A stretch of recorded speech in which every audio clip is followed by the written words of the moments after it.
आपको याद होगा मिडनाइट एक्सप्रेस ने 13 अक्टूबर 2022 को जनपद बरेली के फतेहगंज पूर्वी से लेकर दातागंज तक गए एमडीआर के हालात आपको दिखाए थे। उसका असर ये हुआ कि डीएम साहब बरेली ने 48 घंटे के अंदर सड़क पर कटान करके बह रही रामगंगा नदी के कटान स्थल पर न सिर्फ नाव की व्यवस्था कराई, बल्कि 2 दिनों के अंदर उस कटान को बंद करने के लिए, उस टूटी हुई पुलिया को जोड़ने के लिए अपने प्रशासनिक अमले को भेजकर आवश्यक कार्रवाई आरंभ करा दी। जिस वक्त मिडनाइट एक्सप्रेस ने वहां कवरेज की, उसके 24 घंटे के अंदर ही कटान स्थल पर बैरिकेड्स लगा करके, खंबे लगा करके, झंडी लगा करके उस मार्ग को पूरी तरह से रोक दिया गया ताकि वहां कोई अनहोनी ना हो सके। क्योंकि रामगंगा मुख्य मार्ग को काट करके बहुत तेज गति से बह रही थी, वहां कोई भी दुर्घटना हो सकती थी, कोई भी वाहन अथवा व्यक्ति रामगंगा के तेज बहाव में बह सकता था। इतना ही नहीं, मिडनाइट एक्सप्रेस की कवरेज के बाद उसके 24 घंटे के अंदर ही डीएम बरेली द्वारा जेसीबी लगवा करके रामगंगा में दोनों तरफ, यानी कि जो रपटा बना है उसके दोनों तरफ जो जलकुंभी बड़ी मात्रा में, भारी मात्रा में जलकुंभी उगाई थी, उसको काटने के लिए जेसीबी लगवा करके वहां सफाई करवा दी गई ताकि वहां किसी भी गुजरने वाले वाहन अथवा व्यक्ति को रामगंगा के दोनों किनारे दिखाई दे सकें। डीएम साहब बरेली, आपने तो 24 घंटे के अंदर कार्रवाई भी करा दी और वहां आम लोगों के सामने आ रही भारी दिक्कतों को दूर करने के लिए भरसक प्रयास भी आरंभ कर दिए गए। लेकिन यहां तो जिलाधिकारी बागपत के पास फ़ोन तक उठाने का वक्त नहीं है।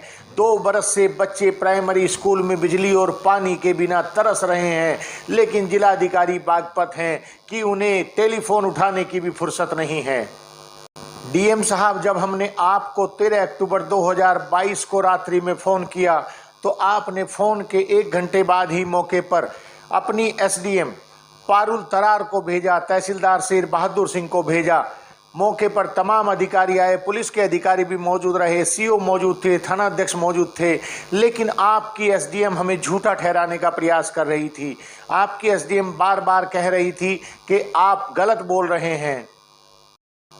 आपने भी 14 तारीख की मॉर्निंग में जब हमें फ़ोन किया तो आपने भी हमें कहा कि आप गलत हैं। वहाँ मौके पर पुलिसकर्मी तैनात था, मौके पर बैरिकेड्स लगे हुए थे, आपको ग्रामीणों ने जाने से रोका भी। लेकिन डीएम साहब, हम अपनी जगह बिल्कुल सही थे। ना वहाँ पुलिसकर्मी मौजूद था, ना वहाँ बैरिकेड्स थे, ना वहाँ कोई इंडिकेशन था। लेकिन चूंकि आपकी एसडीएम ने आपको आकर के जो बताया, जाहिर सी बात है, आप जिले के बॉस हैं, जिले के मुखिया हैं, आपकी एसडीएम के आप सीनियर हैं, तो आपने उनकी बात पर ही विश्वास किया। तो चलिए डीएम साहब, हम आपको दिखाते हैं कि हम सही थे या हम गलत थे। वहाँ मौके पर जब हम पहुँचे और जो दुर्घटना होने से बची, हमारे साथ जो गलत होने वाला था, ईश्वर की कृपा से वो नहीं हुआ। उसके बाद जब हमने आपको फ़ोन किया तो उसके लगभग 10 से 15 मिनट के पश्चात वहाँ मौके पर एक पुलिसकर्मी और एक होमगार्ड पहुँचे। तो लीजिए, आप अपनी आंखों से देखिए कि वहाँ मौके पर पहुँचे पुलिसकर्मी ने हमें क्या बताया। सर, आपका शुभ नाम क्या है? संदीप जी। कौन से थाने से हैं सर आप? फतेहगंज पूर्वी से। संदीप जी, अभी मेरी गाड़ी यहाँ चली जाती, उसमें बस भगवान ने बचा लिया। तो अभी यहाँ पे ना तो कोई बैरियर था, अभी आपने बैरियर खड़ा किया है अभी आकर के, ना कोई किसी की ड्यूटी यहाँ पे थी। तो संदीप जी, अभी आप किसकी सूचना पे आए हैं? अभी आप अभी थाने से आए हैं, अभी 8 बजे के बाद। नहीं, अभी जो आप वर्तमान में आए हैं, अभी किसका फ़ोन आया आपके पास? नहीं, फ़ोन यार थाने से सूचना दी गई। आप फतेहगंज पूर्वी से हैं ना संदीप जी? संदीप नाम बताया ना आपने? तो संदीप जी, ये बताइए, ये जो नदी बह रही है रामगंगा, 15 मीटर से ज़्यादा का पार्ट इसने बना दिया सड़क तोड़ करके, और मैं आ रहा था इधर से संदीप जी, तो मेरी गाड़ी बाल बाल बच गई इसमें जाने से, क्योंकि दिखाई कुछ नहीं दे रहा, गहराई में है नदी। आप लोग तो सब देख रहे थे ना। कितनी पहले मेरी गाड़ी रुकी आकर के बता दी, कहाँ खड़ी थी मेरी गाड़ी? बिल्कुल। आप मानते हैं अगर हल्की सी भी और थोड़ी आगे बढ़ जाती तो क्या होता? तो संदीप जी अभी किसने भेजा? प्लीज मेरा एक सवाल है, आप लोगों को, जो 2 लोग आए हैं फोर्स के, अभी किसने भेजा आपको यहाँ? थाने से सूचना दी गई। थाने से सूचना दी गई। अच्छा, क्या बोला गया? ड्यूटी के लिए। अच्छा, यहाँ किसकी ड्यूटी है संदीप जी? अभी हमारी है। कितने बजे से है आपकी ड्यूटी? हमारे 8 के बाद। 8 बजे से। लेकिन सर मैं जिस वक्त यहाँ आया लगभग 9 बजे का टाइम था, तो यहाँ ना तो मुझे कोई बैरियर नजर आया, ना कोई मुझे इंडिकेशन नजर आया, ना कोई फोर्स का व्यक्ति यहाँ नजर आया। और मेरी गाड़ी यहीं आके, चूंकि यहीं से मुझे नदी नजर आई, देखिए यहाँ से मुश्किल से 6 मीटर का फासला है, मानते हैं कि नहीं? और अगर ये मुझे थोड़ा सा आभास नहीं हुआ होता, शीशे मेरे नहीं खुले हुए होते गाड़ी के, उससे मुझे आवाज़ आ गई पानी की थोड़ी, तो मैंने एकदम तेज ब्रेक लिए यहाँ करके, तो गाड़ी यहाँ रोकी। तो आप समझ सकते हैं कोई बड़ी दुर्घटना हो सकती थी संदीप जी। तो क्या यहाँ थाने की ड्यूटी नहीं है कि वो यहाँ कोई इससे दूरी पे थोड़ा सा कोई बोर्ड लगाए, यहाँ पे रोशनी रखे, प्रशासन की, मेरा मतलब है पुलिस से, कि वो रोशनी रखे, ड्यूटी लगाए किसी की, और वो बताएं, रोके लोगों को, आने जाने वालों को। क्योंकि अगर मैं चला जाता यहाँ इस नदी में आज, तो शायद किसी को पता भी नहीं चलता रात में, ये किसी को आभास भी नहीं होता कि कोई गाड़ी समेत जा चुका है इसके अंदर। थानाध्यक्ष का नाम क्या है संदीप जी यहाँ आपके? धर्मेंद्र सिंह जी। तो अब कब तक रहेंगे आप यहाँ संदीप जी?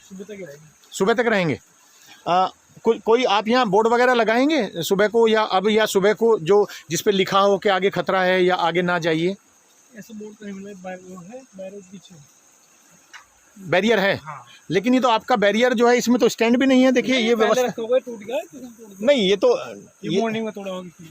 अच्छा बता रहे, ये देखिए अभी आवाज आई है, देखिए यहाँ से अभी बड़ी तेज रोशनी, जरा दिखाएं, बहुत तेज आवाज आई है कटान की। यहाँ से सड़क टूट करके फिर रामगंगा में मिल गई है। मैं आपको बता दूं अभी बहुत तेज आवाज आई है सड़क टूटने की।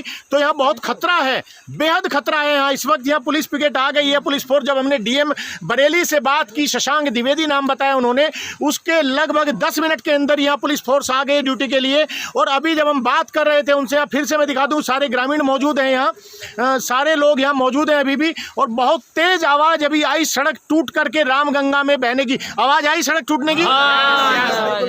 क्या किस चीज की आवाज थी ये सड़क टूट करके फिर से रामगंगा ने बड़ा कटान किया है। और मैं फिर कह दूं, बता दूं आपको कि डीएम साहब बता रहे थे कि उन्हें सूचना नहीं है कि फतेहगंज से दातागंज के बीच में रामगंगा हफ्ते में 2 बार, यानी कि 1 सप्ताह में 2 बार लगभग 20 मीटर चौड़ा कटान कर चुकी है, सड़क समा चुकी है। जब हमने उनसे पूछा कि साहब ये तो बताइए, गांव वाले कह रहे हैं कि मिट्टी डाल करके फॉर्मेलिटी कर दी जाती है, डीएम साहब का पारा 7वें आसमान पर पहुंच गया। डीएम साहब बोले, आचार्य जी आप एक पक्ष की बात सुन रहे हैं, मेरी बात नहीं सुन रहे हैं। तो हम बता दें डीएम साहब, हम वो सुना रहे हैं जो मौके पर देख रहे हैं, हम वो बता रहे हैं जो हमारी आंखों के सामने घट रहा है, हम वो कह रहे हैं जिसके हम गवाह हैं, हमारा कैमरा गवाह है, ताकि कल को ये ना हो जाए कि आचार्य संदीप अन्ने और मिडनाइट एक्सप्रेस ने कहीं सुनी बातों पर विश्वास करके खबर चला दी। हम वो दिखा रहे हैं जो यहां सबको दिख रहा है। रात के इस घनघोर अंधेरे में हम मौत की वो नदी दिखा रहे हैं, मौत का वो रास्ता दिखा रहे हैं जो किसी भी वक्त किसी की भी जान ले सकता है। आपने देखा डीएम साहब के वहां जो पुलिसकर्मी पहुंचा वो क्या बोल रहा है। वो स्पष्ट रूप से बता रहा है कि उसकी ड्यूटी रात्रि के 8 बजे से थी, लेकिन वो मौके पर हमारे बाद में पहुंचा जब हमने आपको फ़ोन किया डीएम साहब, और आपके द्वारा ये सूचना फ्लैश की गई है, आदेश जारी किया गया। उसके बाद ही वहां पुलिस टीम पहुंची। एसडीएम पारुल तरार साहब, देख लीजिए आप भी कि हम सही बोल रहे थे या गलत बोल रहे थे। लेकिन एसडीएम साहब, आप तहसील फरीदपुर की सबसे बड़ी बाबू हैं, हमसे गलती हो गई, गुनाह हो गया, कसूर हो गया। हमने फ़ोन कर दिया डीएम साहब को, सच्चाई बता दी, आपको परेशानी हुई क्योंकि 3-3 फीट गहरे गड्ढों से सुसज्जित फतेहगंज पूर्वी से दातागंज की तरफ जा रही इस सड़क पर आप कहाँ आ पाती होंगी। लेकिन साहब कलमकार हूँ तो अपने आप को रोक नहीं पाया। इस मौके पर मैं आपको कुछ लाइनें सुनाता हूं साहब, जो देश के सुप्रसिद्ध ओज कवि डॉक्टर हरिओम पंवार की हैं। मैं वो कलम नहीं हूं जो बिक जाती हो दरबारों में, मैं शब्दों की दीपशिखा हूँ अंधियारे चौबारों में, मैं वाणी का राजदूत हूँ, सच पर मरने वाला हूँ, डाकू को डाकू कहने की हिम्मत करने वाला हूँ। डीएम साहब, हमारे वहाँ घटना स्थल पर पहुँचने से पहले वहाँ कोई भी ग्रामीणों का पुरसा हाल नहीं था। ग्रामीण बहुत परेशान थे।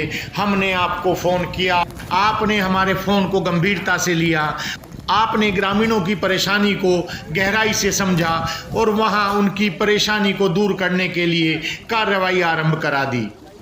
लेकिन डीएम साहब, एक निवेदन हम आपसे करना चाहेंगे। कच्ची मिट्टी से उस कटान को बंद कराना कोई स्थायी हल नहीं है। वहाँ उन ग्रामीणों की परेशानी स्थायी रूप से दूर हो जाए, ऐसा कुछ कराइए। वहाँ कोई ओवरब्रिज बनवाइए, उस सड़क का निर्माण कराइए, ताकि बरेली के बाद आप प्रदेश के किसी भी हिस्से में तैनात रहें, किसी भी हिस्से के मुखिया रहें, तो यहाँ के ग्रामीण सदा आपको याद रखें, आपको अपने दिलों में बसा कर रखें। और एसडीएम साहिबा, अगर वहां सब कुछ ठीक था तो वहां बरेली की कमिश्नर, बदायूं के डीएम और एसएसपी ट्रैक्टर ट्रॉली में सवार होकर घटना स्थल पर क्यों गए? वहां क्यों वो ट्रैक्टर ट्रॉली में सवार होकर पानी में उतरे? अगर वहां सब कुछ ठीक चल रहा था तो मिडनाइट एक्सप्रेस के कवरेज के बाद प्रशासन इतना अलर्ट कैसे हो गया, इतना एक्टिव कैसे हो गया, इतना चाक चौबंद कैसे हो गया, इतने बड़े पैमाने पर कार्रवाई कैसे आरंभ हो गई? साहब, मानपुर त्रिलोक गांव के वो ग्रामीण तो मुसीबतों को झेलने के आदी हो चुके हैं। प्रतिवर्ष रामगंगा वहां सड़क को खा जाती है, सड़क पर कटान करती है, लेकिन वो मजबूर और बेबस गांव वाले अपनी खेती के विनाश को मात्र देखते रहते हैं, अपना लाखों का नुकसान चुपचाप सहन कर लेते हैं। लेकिन आज तक प्रशासन द्वारा उनको कोई स्थायी समाधान नहीं दिया गया। डीएम साहब, बदायूं और बरेली के बीच में बह रही इस रामगंगा द्वारा हर साल कटान किया जाता है। हर साल वहां पानी की विकराल धारा सड़क को काट करके सड़क को खा जाती है और परेशानी उठानी पड़ती है मानपुर त्रिलोक और उसके आसपास रहने वाले ग्रामीणों को। वो ग्रामीण आपसे गुहार लगा रहे हैं, वो ग्रामीण प्रतीक्षा कर रहे हैं कि कोई तो आएगा, कोई तो होगा, आखिर कोई तो उनके दुख दर्द को समझेगा और इस समस्या का स्थायी समाधान उन्हें उपलब्ध कराएगा। Bureau report, midnight express.